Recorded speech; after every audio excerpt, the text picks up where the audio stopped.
గుంటూరు ప్రభుత్వాసుపత్రికి వల్లభనేని వంశీని తరలించారు పోలీసులు. విజయవాడ ప్రభుత్వాసుపత్రిలో మెరుగైన సౌకర్యాలు లేకపోవడంతో గుంటూరుకి షిఫ్ట్ చేశారు. కిడ్నాప్ కేసులలో అరెస్ట్ అయిన వంశీ కొన్ని రోజులుగా అనారోగ్యంతో బాధపడుతున్నారు. కోర్టు ఆదేశాలతో విజయవాడ ఆసుపత్రికి తరలించారు. ఇక విజయవాడ జీజీహెచ్ న్యూరాలజీ విభాగంలో వైద్య పరీక్షలు చేశారు. న్యూరాలజీ స్పెషలిస్టు అందుబాటులో లేకపోవడంతో గుంటూరుకు షిఫ్ట్ చేసినట్లుగా సమాచారం.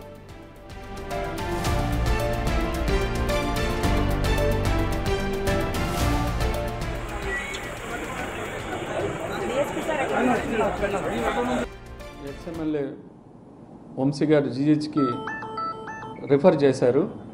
వారి జైలు సూపరింటెండెంట్ గారు స్లీప్ టెస్ట్ అని రాసి పంపించారు. అయితే అన్ఫార్చునేట్గా ఆ స్లీప్ టెస్ట్ మన దగ్గర లేదు. అంటే అంతకుముందు మనకి ఉండింది, అయితే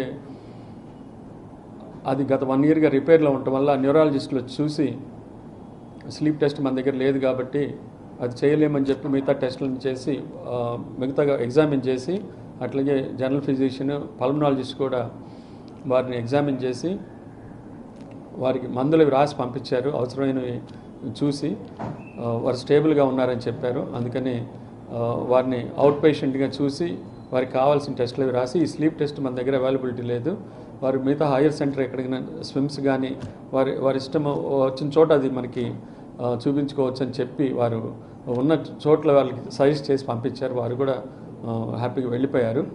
పల్మనాలజిస్ట్ చూశారు, పెద్ద ఇబ్బంది పడాల్సిన అవసరం లేదు, టెస్టులు ఆయన ఎగ్జామిన్ చేసి మెడిసిన్స్ రాసి పంపించారు. స్లీప్లెస్ ప్లథిస్మోగ్రఫీ అని అంటే ఏంటంటే వారికి ఇంతకుముందు ఎపిలెప్సీ అంటే ఫిట్స్ కూడా ఉన్నాయట. ఒబేసిటీ వల్ల కానీ మనం నిద్రపోయేటప్పుడు సడన్గా శ్వాస చాలా వరకు ఆగిపోతుంది తెలియకుండానే, దాన్ని అబ్స్ట్రక్టివ్ స్లీప్ యాప్నియా అంటాం. అది మనము ఈ ప్లథిస్మోగ్రఫీ స్లీప్ టెస్ట్ అనే ద్వారా తెలుసుకుంటే దాన్ని బట్టి వాళ్ళకి బీప్యాప్ అనే మెషిన్ ఇంటి దగ్గర పెట్టుకొని నైట్ టైం ఇలా దబాలను శ్వాస ఆగిపోకుండా, బ్రెయిన్కి ఆక్సిజన్ అందకుండా, పోయి ప్రమాదంలో పడకుండా ఆ టెస్ట్ చేస్తారు.